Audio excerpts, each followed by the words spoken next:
يا أيها الذين آمنوا إذا نودي للصلاة من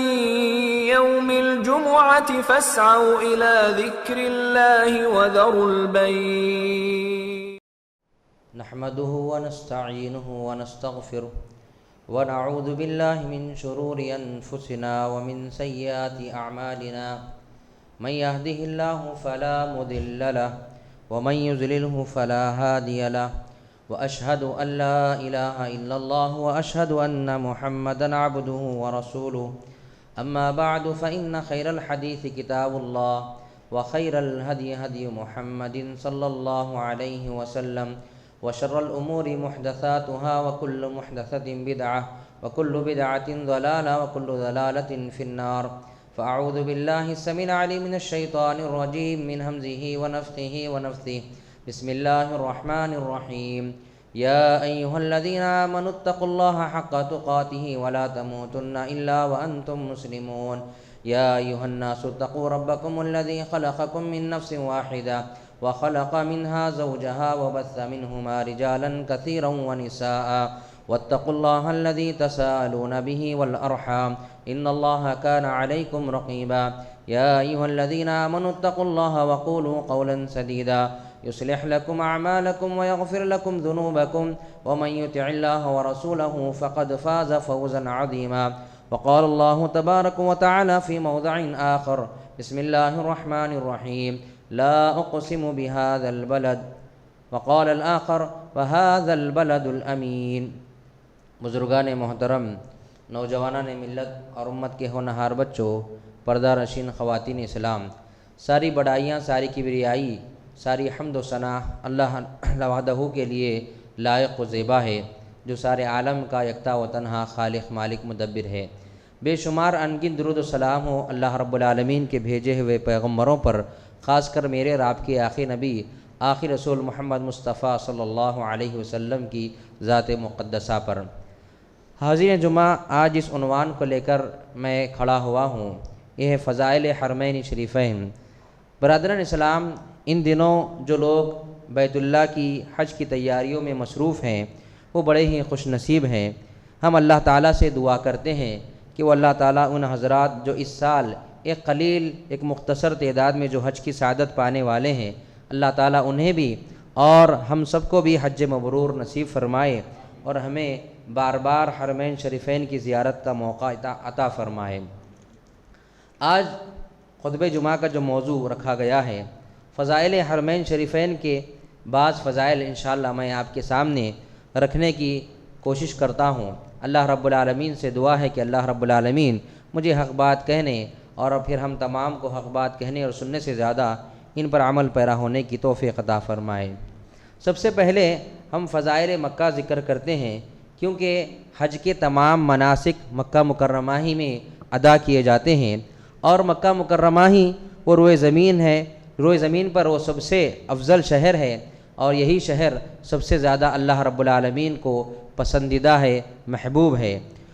اسی لیے اللہ تعالیٰ نے اپنے سب سے افضل رسول محمد رسول اللہ صلی اللہ علیہ وسلم کو اسی شہر میں پیدا فرمایا، اور اسی میں آپ صلی اللہ علیہ وسلم کو بعثت سے مبعوث فرمایا۔ اللہ تعالیٰ نے اس شہر کی اہمیت و فضیلت کے پیش نظر اس کی قسم اٹھائی ہے، جیسا کہ خطبہ حاجہ کے بعد بتایا گیا، لا اقسم بہذا البلد، اللہ رب العالمین نے اس شہر کی قسم کھائی، اور ایک مقام پر فرمایا وہذا البلد الامین، امن و امان والے شہر کی قسم۔ اللہ رب العالمین نے قسم کھا کر اس شہر کی اہمیت کو واضح فرمایا، فضیلت کو واضح فرمایا۔ عبداللہ بن عدی بن حمراء الزہری رضی اللہ عنہ بیان کرتے ہیں کہ انہوں نے دیکھا کہ پیارے نبی صلی اللہ علیہ وسلم الحزورہ مقام پر کھڑے ہو کر مکہ مکرمہ کی جانب مخاطب ہو کر یہ فرما رہے تھے، واللہ انک لخیر ارض اللہ واحب ارض اللہ الی اللہ ولولا انی اخرجت منک ما خرجت۔ اللہ کی قسم، تیرے اندر تو بھلائی ہے اور اللہ رب العالمین کو تو زمین میں سب سے زیادہ محبوب ہے، اور یہ مجھے بھی محبوب ہے۔ اگر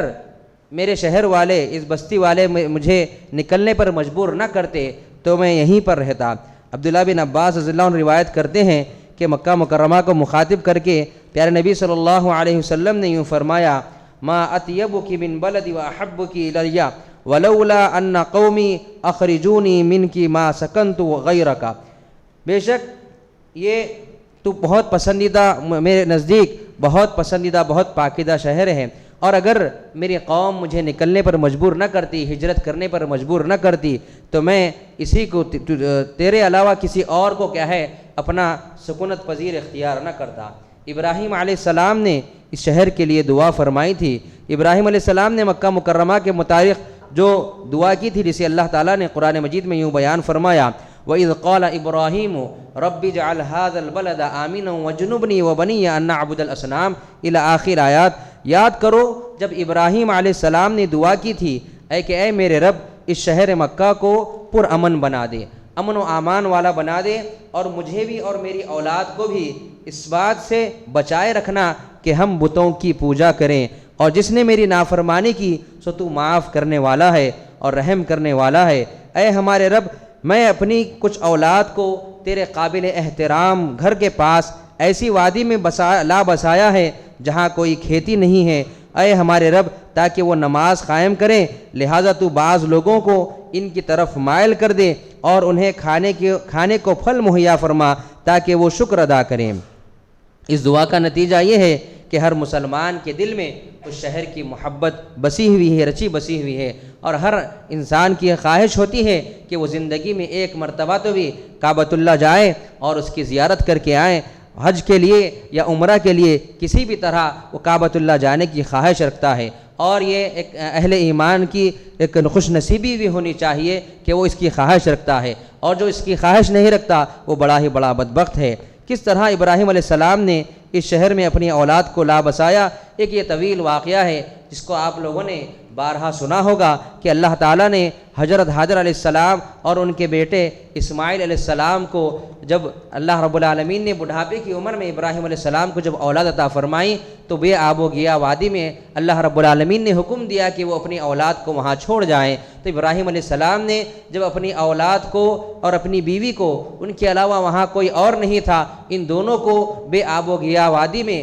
جہاں پر پینے کے لیے پانی بھی میسر نہیں، کھانے کے لیے پھل بھی میسر نہیں، ایک تھیلا کھجوروں کے ساتھ ان کو چھوڑ کر وہاں الوداع کہتے ہیں، اور ابراہیم علیہ السلام دعا کرتے ہیں، اور اللہ رب العالمین ان کی دعا کا نتیجہ یہ کرتا ہے کہ وہاں پر لوگوں کو آباد کرتا ہے، اور پھر اللہ رب العالمین کا گھر وہاں پر تعمیر ہوتا ہے۔ خانہ کعبہ اللہ رب العالمین کا سب سے پہلا گھر ہے۔ اللہ تعالیٰ نے فرمایا ان اول بیت وضع للناس للذی ببکۃ مبارک وہدی للعالمین، بلا شبہ سب سے پہلا گھر عبادت گاہ جو لوگوں کے لیے تعمیر کیا گیا ہے وہ کعبۃ اللہ ہے جو مکہ میں واقع ہے۔ یہ گھر بابرکت ہے اور تمام جہاں والوں کے لیے مرکز ہدایت ہے۔ یہ اور اس کے بعد والی آیت میں اللہ تعالیٰ نے خانہ کعبہ کے 5 فضائل بیان کیے ہیں اور ذکر کرتے ہوئے فرمایا خانہ کعبہ کو اللہ تعالیٰ کا پہلا گھر ہونے کا جو شرف حاصل ہے۔ ابو ذر رضی اللہ تعالیٰ عنہ بیان کرتے ہیں کہ انہوں نے رسول اللہ صلی اللہ علیہ وسلم سے پوچھا کہ زمین میں سب سے پہلی کون سی مسجد بنائی گئی،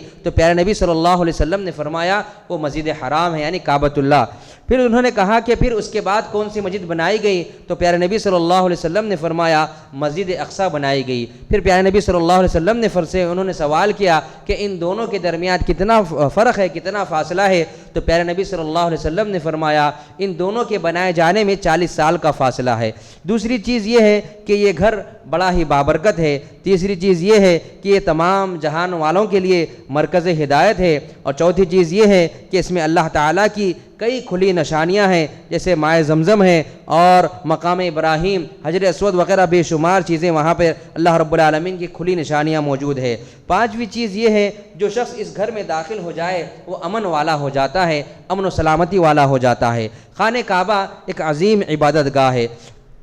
وَاتَّخِذُوا مِن مَّقَامِ إِبْرَاهِيمَ مُصَلًّى، اس آیت کا میں ایک ٹکڑا آپ کے سامنے پیش کرتے ہوئے بات کو آگے رکھتا ہوں کہ اللہ رب العالمین نے فرمایا کہ تم مقام ابراہیم کو نماز پڑھنے کی جگہ بنا لو، اور اسی آیت میں اللہ رب العالمین نے مثابۃ للناس سے مراد یہ ہے کہ یہ لوگوں کے بار بار آنے کی جگہ ہے۔ یہ گھر ایسا ہے، یہ مقام ایسا ہے جہاں لوگ بار بار آتے ہیں، چنانچہ حج و عمرہ کی غرض سے متعدد مرتبہ بیت اللہ میں آتے جاتے ہیں لوگ اور اللہ کی عبادت کر کے ثواب حاصل کرتے ہیں۔ حرم مکہ میں کجروی یعنی دلوں میں بغض رکھنا اور کجروی اختیار کرنا، حرم مکہ میں اللہ تعالیٰ کے نزدیک اس قدر مقدس و محترم ہے کہ اس میں کجروی یا برائی یا شرارت کا ارادہ کرنے پر اللہ تعالیٰ نے دردناک عذاب کی وعید سنائی ہے۔ فرمایا ان الذین کفروا ویصدون عن سبیل اللہ والمسجد الحرام الی آخر آیات، بلا شبہ جو لوگ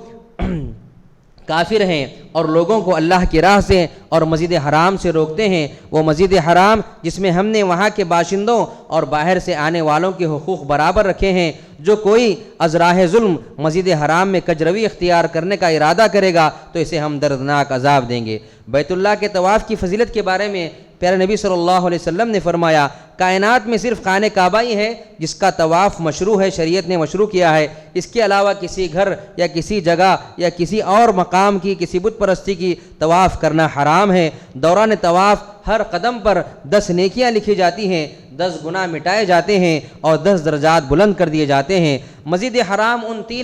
تین مساجد میں سے ہیں جن کی طرف ثواب کی نیت سے سفر کرنا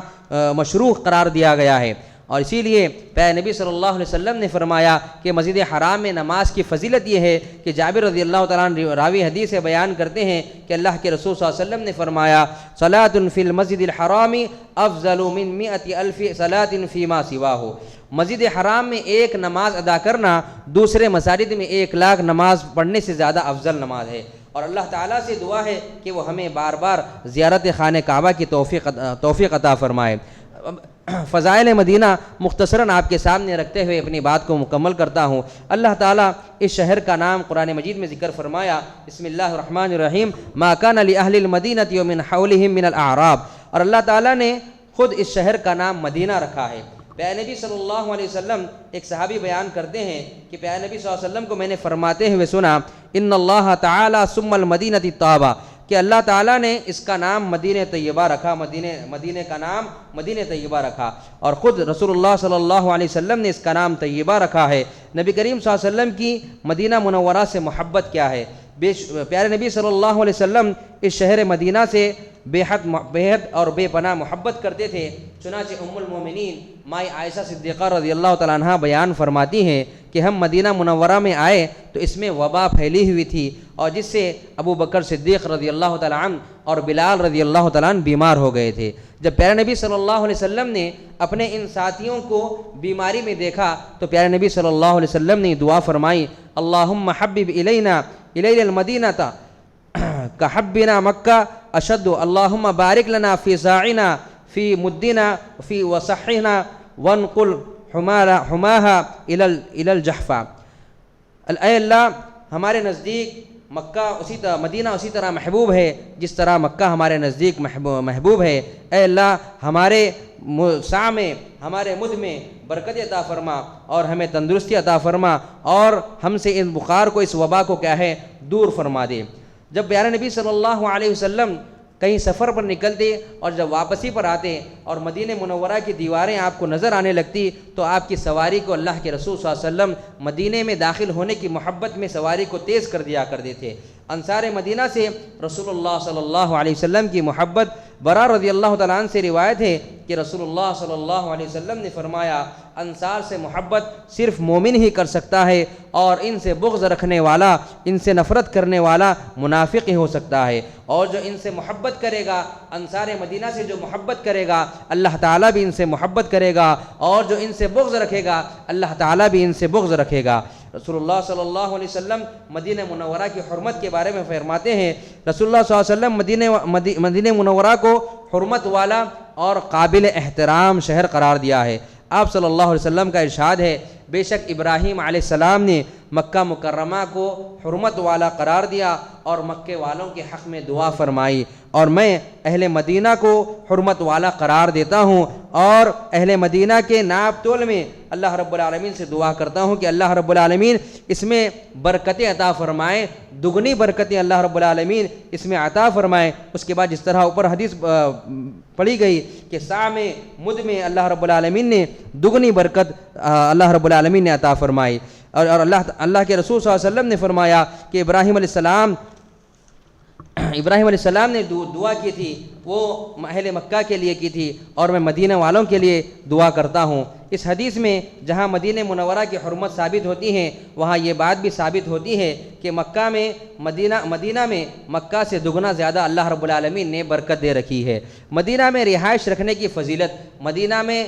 زندگی گزارنے کی فضیلت کے بارے میں پیارے نبی صلی اللہ علیہ وسلم نے فرمایا مدینہ ان کے لیے بہتر ہے اگر وہ جانتے ہو کہ جو شخص اس سے بے رغبتی کرتے ہوئے اسے چھوڑ دے اللہ تعالیٰ اس کی جگہ پر اس سے بہتر شخص کو لے آئے گا، اور جو شخص تنگ حالی کے باوجود اس میں ٹکا ہوا رہے، اس میں زندگی گزارتا رہے تو روز قیامت اس کے لیے میں شفاعت کروں گا، اس کے حق میں گواہی دوں گا۔ مدینہ میں موت آنے کی فضیلت، جو آدمی اس بات کی استطاعت رکھتا ہو کہ اس کی موت مدینہ منورہ میں آئے تو وہ ایسا ہی ضرور کرے، کیونکہ میں مدینہ منورہ میں مرنے والے انسانوں کے لیے شفاعت کروں گا۔ یہی وجہ ہے کہ عمر رضی اللہ تعالیٰ عنہ اکثر یہ دعا کیا کرتے تھے، اللہم ارزقنی شہادۃ فی سبیلک واجعل موتا فی بلد رسول اللہ صلی اللہ علیہ وسلم، اور اللہ رب العالمین نے آپ کی دونوں دعا کو قبول فرمایا۔ آپ مسجد نبوی میں نماز پڑھا رہے تھے اور ابو لیل و فیروز جو آپ کو شہید کرتا ہے، آپ کو خنجر گھونپتا ہے، تو عمر رضی اللہ تعالیٰ عنہ کی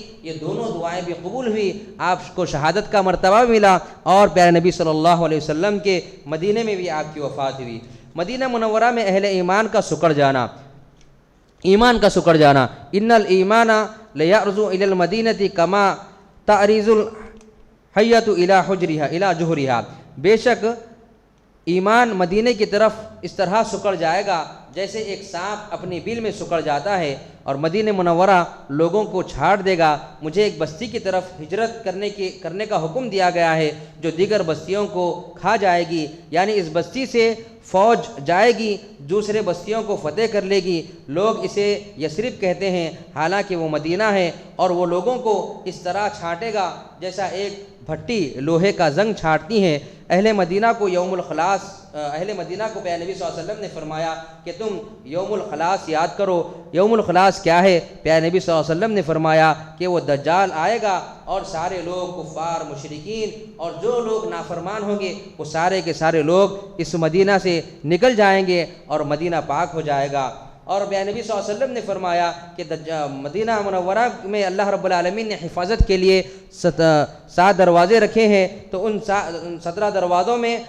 فرشتے مقرر ہیں، اور دجال مدینہ منورہ میں داخل نہیں ہو سکے گا۔ مدینہ منورہ کے دروازوں پر فرشتے مقرر ہیں، اور اس میں طاعون کی بیماری بھی نہیں آ سکتی، اور دجال بھی داخل نہیں ہو سکتا۔ یہ کچھ چیدہ باتیں تھیں تو آپ کے سامنے مختصراً رکھنے کی کوشش کی گئی ہے۔ رب العالمین سے دعا ہے کہ رب العالمین اس کی مطابق ہمیں اور مزید مطالعہ کرنے اور زیادہ سے زیادہ حرمین شریفین کے فضائل اور اس کی اہمیت کو جاننے کی ہم تمام کو توفیق عطا فرمائے، ہمارے گناہوں کو معاف فرمائے۔ رب العالمین حج و عمرہ ہماری مقدر میں لکھ دے تاکہ ہم بھی زیارت مکہ و مدینہ سے مستفید ہو سکیں، اپنے گناہوں کی معافی کر سکیں۔ رب العالمین جہاں کہیں مسلمان پریشان حال ہیں ان کے پریشانیوں کو دور فرما، جو بیمار حال ہیں انہیں شفائے کاملہ عاجلہ نصیب فرما، جو امت کی بیٹیاں گھروں میں بین بیا بیٹھی ہیں رب العالمین ان کے نیک و صالح اسباب بنا دے۔ رب العالمین جو نوجوان بے راہ روی کا شکار ہیں رب العالمین صحیح ڈگر پر صحیح رہنمائی ان کی عطا فرما۔ رب العالمین جو نوجوان بے روزگار ہیں رب العالمین نے حلال روزی سے لگا دے۔ رب العالمین جو نوجوان استطاعت رکھتے ہیں انہیں شادی کرنے کی توفیق عطا فرما۔ رب العالمین برائیاں آج عام ہوتی جا رہی ہیں، رب العالمین ایسا منظر ہے جو احادیث میں پڑھا جاتا ہے ویسا منظر ہمارے نظروں کے سامنے آ رہا ہے۔ رب العالمین کہیں قتل و غارت گیری عام ہو رہی ہے، شراب نوشی عام ہو چکی ہے، زنا خوری عام ہو چکی ہے۔ رب العالمین برائیوں سے ہم اپنے دامن کو بچاتے ہوئے تیری بندگی کرنے کی ہم تمام کو توفیق عطا فرما۔ ہمارے نوجوانوں کی حفاظت فرما، نوجوان بچیوں کی حفاظت فرما، نوجوان بچوں کی حفاظت فرما۔ رب العالمین تمام مسلمانوں کی حفاظت فرما۔ رب العالمین جو کہیں جہاں کہیں کسی بھی طریقے سے پریشان ہیں رب العالمین تمام کی پریشانیوں کو دور فرما۔ اقول قولی ھذا استغفر اللہ لی ولکم ولسائر المسلمین والمسلمات الاحیاء منهم والاموات۔